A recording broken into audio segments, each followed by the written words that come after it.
everyone, it's Rose Webster here. I want you to hear a little snippet of Chris Guy's excellent post. Well, a city in Connecticut is now the first in the United States to ban 5G, citing the health concerns to humans. Now, why is it in Connecticut? Very simple. The richest and most powerful people from New York all have addresses in Connecticut as a form of tax evasion on New York's ridiculous taxes. So, in the place where there's the most wealthy, rich, and powerful people, they have banned 5G, citing health concerns. But it's okay in your town. And I decided to take a look at that. And I wanted to see who was involved in that. And these are the people I tagged. I couldn't find everybody a handle on Twitter for them. And Waterloo, because one of the guys is an alumni there. This psychiatry chief and this psychiatrist both chose to block me some time ago, just so you know. That's my 4-minute video of the damage EMF caused in Oakville. And interestingly enough, one of the beams goes right past where kids have their bikes parked and directly to where a daycare is out in front. And I just wanted to show you some snippets because these tend to go missing.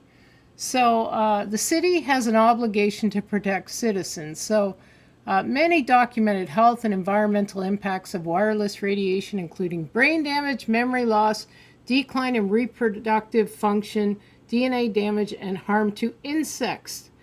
And they go on about it that the city has an obligation to protect citizens from potentially dangerous modalities. So, sorry.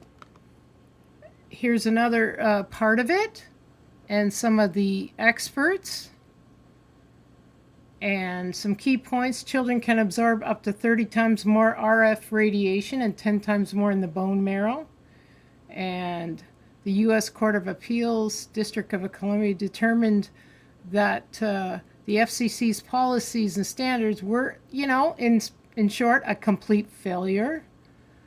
And I like this point that they mentioned what impacts insects impacts us all, because there's about 300 pounds of insect per pound of human. And this is why when those researchers found Wolbachia went from 0.1% in ticks up to about 19% in ticks, that had alarm bells going for me. Now, I have yet to look at this. This gent was the former president of Microsoft Canada. This psychiatrist, he chose to block me when he was talking about acquiring knowledge, and he was all about this lockdown and even his children having to learn about social distancing. And I left him this post, and then he chose to block me. So that's kind of interesting. And this other psychiatrist did too. So my point is, these are men in a position of power to call a Section 1 on our best surgeons, doctors, nurses, technicians, assistants, and even beloved psychologist Matthias Desmond.